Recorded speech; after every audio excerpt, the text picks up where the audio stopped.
Top quality और consistent performance के लिए सिर्फ सिल्वर पंप्स। टॉप क्वालिटी और कंसिस्टेंट परफॉर्मेंस के लिए सिर्फ सिल्वर पंप्स, नाम याद रखना। दिल्लीचा निकाल आला आहे, भाजपने पुन्हा दिल्लीमध्ये आघाडी घेताना पाहिलं ते काँग्रेसला काहीच नाही, कसं बघता या सगळ्या निकाल? मला असं वाटतं का मतांची चोरी झाली का डाकेखोरी झाली ते तपासलं पाहिजे.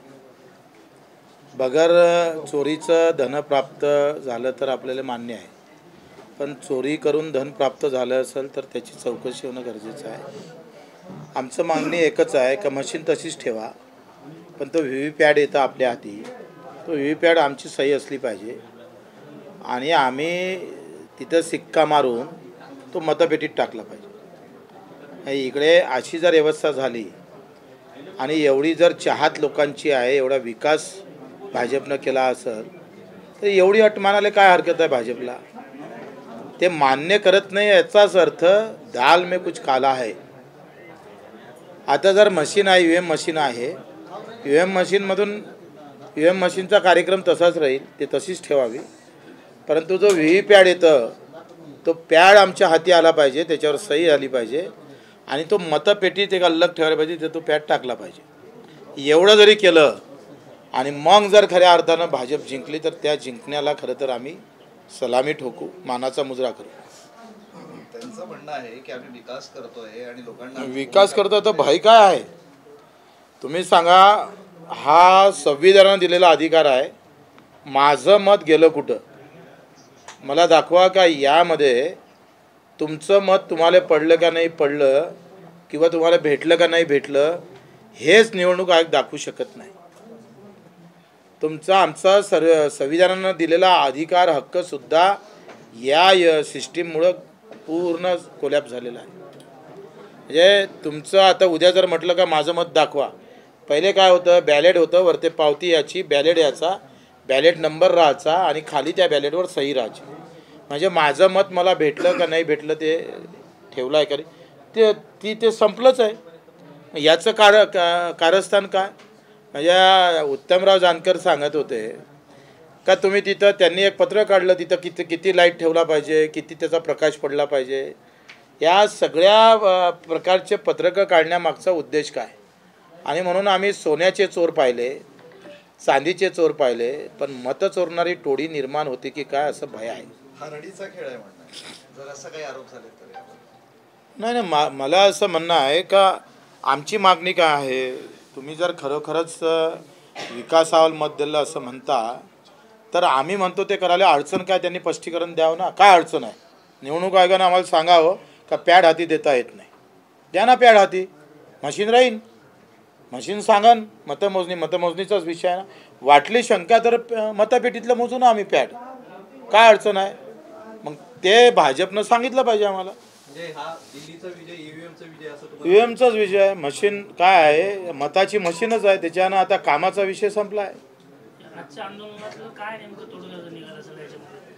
आम्ही हे प्रतिकात्मक आंदोलन केलं. याच्या अगोदर 26 जानेवारीला मला एक मीडियावाल्याला खास करून सांगतोय का एखादं ब्रेकिंग तुम्ही का करत नाही, तुमच्या टीव्हीवर हे ब्रेकिंग येत नाही याचं दुःख आहे का? एका ग्रामसेवकाचा किंवा एखाद्या कलेक्टरचा पगार जर 4 महिने भेटला नसता तर राज्य पेटलं असतं. 6 महिने झाले दिव्यांगाला पगार नाही, मानधन नाही, 1500 रुपये, कसा जगत असेल तो? मी फडणवीस साहेबाला 8 मेसेज पाठवले, त्यांचं ओके म्हणून उत्तर आलं. सुधारणा काहीच नाही आहे. रोजगार हमी योजनेच्या मजुराचे पैसे 4 महिन्यापासून नाही आहे, 4 महिने झाले, ब्रेकिंग नाही तुमच्या न्यूजवर, याचंच दुःख आहे. बरं, ते दिल्लीमध्ये राष्ट्रवादी काँग्रेस असेल किंवा काँग्रेस असेल 0-0-0 म्हणजे ह्या सगळ्यांना भोपळा मिळाला. काय झालं आहे का सिस्टीममध्येच गोंधळ आहे, त्याच्यानं कोणाचा विश्वास नाही आहे या सगळ्या गोष्टी. मी 20 वर्षापासून राजकारणात आहे, मला अजूनही आठवत नाही 1-2 उमेदवार 1 लाखाच्या वर मतं घ्यायचे मोठ्या मुश्किलनं. आता तर सरसकट सगळेच 1,40,000 1 लाख, पण एवढे लोकप्रिय उमेदवार भाजप जोड आहे. 1200 मतांनीच हरले. हा केजरीवालांचा पराभव 1200 मतांनी झाला. हा तर गेम फॅक्टर असेल काहीतरी. एवढा सगळा संभ्रम जर असेल, हां, सेट फॅक्टर का मशीनचं? मशीनचं कसं आहे, आता BJPनं हा खूप चांगला BJPनं मोदीजीनं म्हटलं होतं का EVM मशीन रद्द करा, त्यांचीच मागणी होती. आता ते त्याच्यावर विश्वास ठेवतं. म्हणजे तुम्ही मशीन चालवता ते चांगली आहे आणि काँग्रेस चालवत होती तेव्हा ते बेकार होती. केवढा दुपटीपणा आहे. ही जी संभ्रम निर्माण व्हायला लागला EVM वरती, प्रत्येक जणाला त्याच्यावरती डाऊट आहे. ह्या बाबतीमध्ये विरोधकांकडून अपेक्षित असं आंदोलन म्हणा किंवा वातावरण तापणं म्हणा किंवा मला वाटते लोकभावना आहे. काय झालं आता राजकारणामध्ये, काँग्रेस असू दे का भाजपा असू दे, धर्म आधारित राजकारण झालेलं आहे. धर्म हे सुरक्षा कवच आहे पक्षाचं, काँग्रेसचं असू दे का भाजपचं असू दे. आणि त्या कवच खाली काही केलं तर चालतं आणि काही जात फॅक्टर आणि धर्म फॅक्टर हा अंधागोंदी माजवत आहे. आणि त्याचं हे व्यवस्थित उदाहरण आहे. तुम्ही पहा का धार्मिकतेच्या नावावर काही खपून घेतलं जातं. ते भाजप काँग्रेस सारखंच आहे. आणि मग त्या राजकारणामध्ये हक्काची लढाई थांबतं. आणि म्हणून लोकांना काय वाटतं, जाऊ दे, त्या धर्मातल्या लोकांमध्ये जी उग्रता यायला पाहिजे, धर्मराजनीतीमुळे ते येत नाही. काय व्हायला पाहिजे EVMचं? मला वाटते एकतर मी जे मागणी केली ते VVPAT हाती भेटले पाहिजे. ते जर झालं नाही तर नागरिकांना ह्या EVM मशीन फोडल्या पाहिजे. मतदानाच्या दिवशी फोडून टाकल्या पाहिजे. मतदान करायचंच नाही, फोडून टाकायचं. सगळं मशीन फोडून टाकायचं. आजच्या आंदोलनातला तोडगा काय निघाला शेवटी?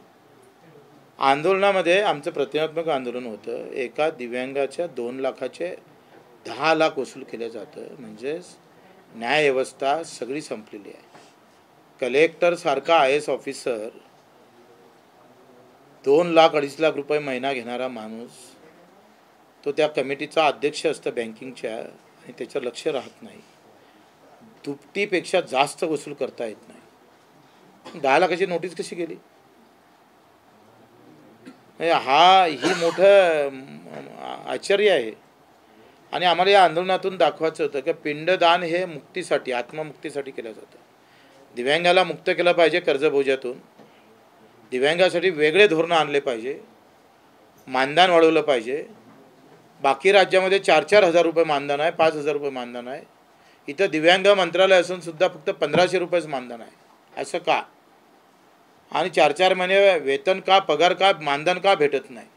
अजितदादांना म्हटलं होतं का 5 तारखेच्या आत जर मानधन भेटलं नाही तर विधानसभेत दिलेलं त्यांचं आश्वासन आहे, आम्ही वित्त सचिवाचं वेतन रोखन. वित्त सचिवाचं वेतन रोखलं गेलं नाही आणि मानधनही 5 तारखेच्या आत भेटलं नाही. तर देवेंद्र फडणवीस आज सकाळी एक महत्त्वाचा दावा केला. त्यांचं म्हणणं आहे की 2019ला विधानसभा निवडणुकीच्या आधी शरद पवार आणि उद्धव ठाकरे यांच्यामध्ये प्री-पोल अंडरस्टँडिंग केलेली होती. एकमेकांना मदत करण्याचं उद्धव ठाकरेचं आणि शरद पवारांचं 2019 साली आधीच ठरलं होतं असं फडणवीस म्हणतात. वाटतं त्याला आता काय अर्थ आहे? त्याला आता त्यांनी एवढ्या वेळेनंतर म्हणजे ते काय म्हणते ते, म्हणजे त्याचं झाडही गेलं, झाडाची मुळंही गेली, मुळीखालची मातीही गेली. आणि आता ते काढायचं कारण काय मला माहीत नाही. दुसरा एक मुद्दा आहे याच्यामध्ये, लोकसभा निवडणुकीमध्ये जरंगी पाटील नावाचा फॅक्टर सगळीकडे दिसला. महाराष्ट्रामध्ये भाजप विरोधी किंवा महायुती विरोधी मतदान झालं, विरोधकांचे मोठ्या प्रमाणात खासदार निवडून आले. मात्र विधानसभेला नेमकं त्याच्या विरोधात घडलेलं दिसलं. तुमचं अनुमान काय की जरंगी पाटील? देशातलं राजकारण विकास आणि हक्कापासून दूर गेलेलं आहे.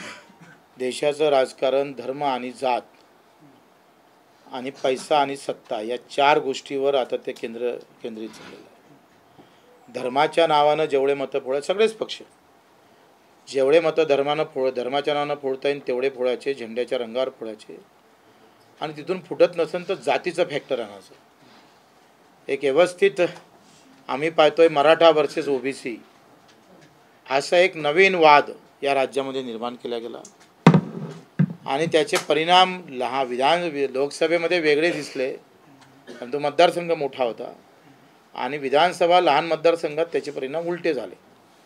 त्याच्यामध्ये एक मोठी खेळी खेळल्या गेली, त्याच्यात ते यशस्वी झाले. फॅक्टर कसा संपला?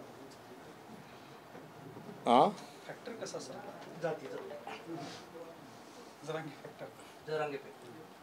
आता त्याचे अनेक कारणं आहेत. त्याचं इथं मला वाटतं नाही, मला असं वाटतंय का जरांगे फॅक्टरमध्ये काही चुका त्याच्यात झालेल्या आहेत.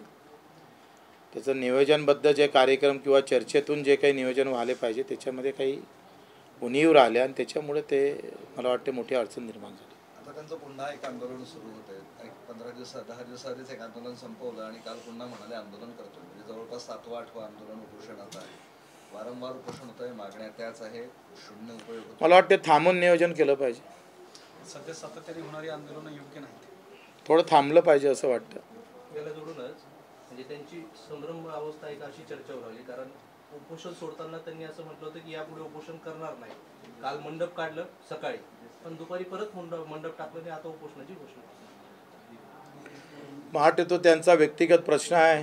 काय त्यांना त्याच्यातून साध्य करायचं आहे मला माहीत नाही. तुम्ही त्या आंदोलनाचे एक भाग होता किंवा त्या जातीबद्दल मला इतकंच होतं का एक आंदोलकाचं काही वाईट होऊ नये, त्यांचं चांगलं राहावं आणि राज्यामध्ये शांतता प्रस्थापित राहावी. ज्यावेळेस मी त्या आंदोलनात सहभाग घेतला तेव्हा त्यांची शारीरिक प्रकृती अत्यंत गंभीर होती. त्यावेळेस कदाचित ते उपोषण सुटलं गेलं नसतं तर मोठ्या प्रसंगासमोर जावं लागलं असतं आणि म्हणून तो हस्तक्षेप आम्ही यशस्वीपणे पूर्ण करण्याचा प्रयत्न केला. त्याला यश आलं नाही हा वेगळा भाग आहे. तुम्ही नंतर त्यापासून लांब का गेला, दूर का गेला? मला असं वाटलं का आता आपण आंदोलनात जाणं चांगलं नाही आहे. का वाटलं असं? आता ते काही कुछ अंदर की बात होती है ना, सब नहीं बता सकते. आता थांबण्याची गरज वाटते. अंदर की बात त्यांनी थांबण्याची गरज वाटते तुम्हाला? हां, काही दिवस आंदोलन थांबवलं पाहिजे असं वाटतं? मला वाटतं. करुणा मुंडेंबद्दल एक प्रश्न विचारतो. त्या म्हणतात की मी जर तोंड उघडलं तर पंकजा मुंडेचंही मंत्रिपद जाईल. माझ्या जीवाला काही झालं तर मुंडे आणि कराड जबाबदार असणार.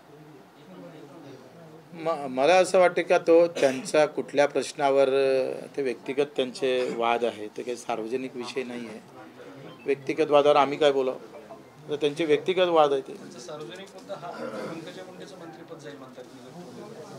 पण त्यांच्यामुळे काय जादू असेल तर मला माहीत नाही ते काय आहे. म्हणजे आज धनंजय मुंडे यांच्यावर एवढे गंभीर आरोप होत आहेत, त्यांच्या राजीनाम्याची मागणी होते, ते सगळं तुम्ही बघताय, तुम्हाला काय वाटतंय? आणि संतोष देशमुख हत्या प्रकरणात या देशात खरी लोकशाही मी नांदताना पाहिली. या प्रकरणामध्ये सत्तेतल्याच माणसाचा राजीनामा मागतंय, ते पहिल्यांदा घडतंय आणि त्याच्यानं बहुत बडा गेम आहे उसके पीछे. विरोधकाच्या ऐवजी सत्तेतलेच माणसं जर राजीनामा मागत असेल तर त्याच्यातला नेमकं त्या प्रसंगाबाबत, त्या घटनेबाबत आम्ही किती गंभीर आहोत आणि ते कुठं घेऊन जात आहोत त्याचा मोठं संशोधनाची खरं तर गरज आहे.